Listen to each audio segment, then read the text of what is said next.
இந்த வீடியோவில் பாரம்பரியமான தேங்காய் திரட்டி பால் எப்படி பண்ணுறதுன்னு பார்க்க போகிறோம். நான் உங்கள் Murali. Welcome to Murali's cooking.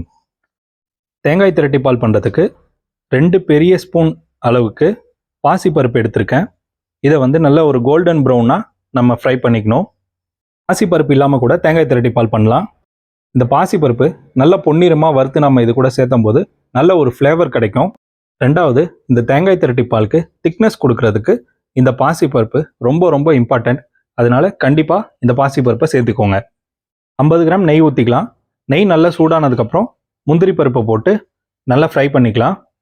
முந்திரி பாதி அளவுக்கு ஃப்ரை ஆனதுக்கப்புறம் இப்போ திராட்சையும் போட்டு நல்லா ஃப்ரை பண்ணிக்கலாம். இதை பொன்னிறமாக வறுத்ததுக்கப்புறம் தனியாக ஒரு கப்பில் மாற்றிக்கலாம். இந்த திரட்டி பால் பண்ணுறதுக்கு நான் முழு தேங்காய் எடுத்திருக்கேன். தேங்காவும் வறுத்து வச்சுருக்க பாசிப்பருப்பும் நல்லா பேஸ்ட்டாக அரைச்சி எடுத்துக்கலாம். நம்ம அரைச்சி வச்சுருக்க தேங்காவை அளவு கப்பில் போட்டுக்கோங்க. இதே அளவுக்கு தான் நம்ம வெல்லம் சேர்க்க போகிறோம். அதனால் தேங்காவை அளந்துக்கிறது ரொம்ப நல்லது. முந்திரி பருப்பு வறுத்த அதே நெய்யில் நம்ம அரைச்சி வச்சுருக்க இந்த தேங்காய் பேஸ்ட்டையும் போட்டு நல்லா கலந்துக்கலாம். கொஞ்சம் அடி பிடிக்காத மாதிரி நல்லா கலந்துக்கோங்க. ஒரு 2 நிமிஷத்தில் நம்ம ஊற்றின நெய் எல்லாமே தேங்காய் இழுத்துக்கும். அடி பிடிக்காத மாதிரி கிளறிட்டே இருங்க. சப்போஸ் அடி பிடிக்கிற மாதிரி இருந்தால் கூட கொஞ்சம் நெய் ஆட் பண்ணிக்கோங்க. இந்த தேங்காய் பால் கால்வாசி வெந்ததுக்கப்புறம் கொஞ்சமாக அடி பிடிச்சா நெய் சேர்த்துக்கோங்க. இப்போ அடி பிடிக்கிறனால நான் கொஞ்சம் நெய் சேர்த்துக்கிறேன்.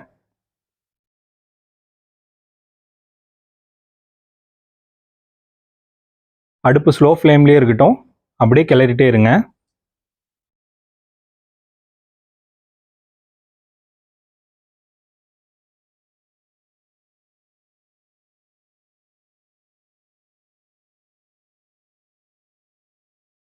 தேங்காவை குக் பண்ணும்போதே அதுலேருந்து எண்ணெய் பிரிஞ்சு வரும்.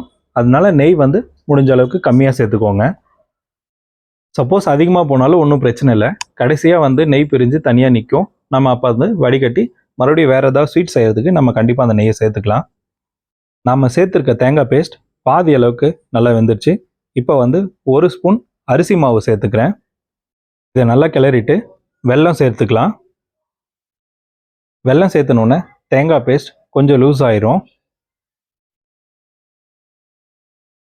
வெல்லம் சேர்த்தனோடனே நிறுத்தாமல் கிளறிட்டே இருங்க. இல்லைன்னா ரொம்ப ஈஸியாக அடி பிடிச்சிரும்.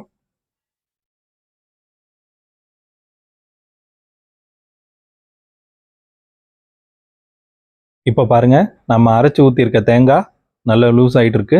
இப்போ கிளறதுக்கும் உங்களுக்கு ரொம்ப ஈஸியாக இருக்கும். அடி பிடிக்காத மாதிரி நல்லா கிளறிட்டே இருங்க.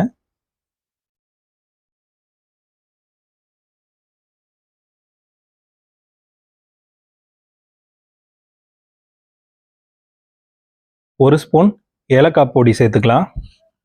ஏலக்காய் பொடி சேர்த்துனதுக்கப்புறம் நெய், பாசிப்பருப்பு, நம்ம சேர்த்துருக்க அந்த ஏலக்காய் பொடியும் சேர்ந்ததுக்கப்புறம் வீடே மணக்கிற அளவுக்கு பயங்கரமான ஒரு வாசனையாக இருக்கும். முடிஞ்ச அளவுக்கு ஏலக்காய் நல்ல குவாலிட்டியான ஏலக்காவாக வாங்கி பொடி பண்ணி இதில் ஆட் பண்ணிக்கோங்க. ஏன்னா ஏலக்காய் ஃப்ளேவர் தான் உங்களுக்கு இந்த தேங்காய் திரட்டி பாலில் ரொம்ப முக்கியமான ஒரு இன்க்ரீடியன்ட். அதுதான் உங்களுக்கு நல்ல வாசனையை உங்களுக்கு எடுத்து கொடுக்கும். அதனால முடிஞ்ச அளவுக்கு நல்ல குவாலிட்டியான ஏலக்காயாக வாங்கி பவுடர் பண்ணி வச்சுக்கோங்க. இப்போ நம்ம ஃப்ரை பண்ணி வச்சுருக்க முந்திரி திராட்சையை இது கூட ஆட் பண்ணி நல்லா கிளறிக்கலாம். ஒரு சில இடங்களில் நான் வீடியோ ஸ்கிப் பண்ணியிருக்கேன். இல்லைனா இந்த வீடியோ ஒரு 10-15 நிமிஷத்துக்கு மேலே போகும். அவ்வளோதாங்க, 80% நம்ம இதை குக் பண்ணிட்டோம். இன்னும் ஒரு 5 நிமிஷத்தில் பொன்னிறமான கலருக்கு வந்துடும். இப்போ பாருங்கள், கலர் எப்படி மாறி இருக்கு. இதுதான் கரெக்டான ஒரு கலருங்க. இந்த பதத்தில் தான் நம்ம ஆரம்பத்தில் ஊற்றின நெய்யும் பிரிஞ்சு வர ஆரம்பிக்கும். நான் ஆரம்பத்திலே சொன்ன மாதிரி தேங்காவை நீங்கள் ஓவர் குக் பண்ணிங்கன்னா அதில் இருந்தும் எண்ணெய் பிரிஞ்சு வந்துடும்.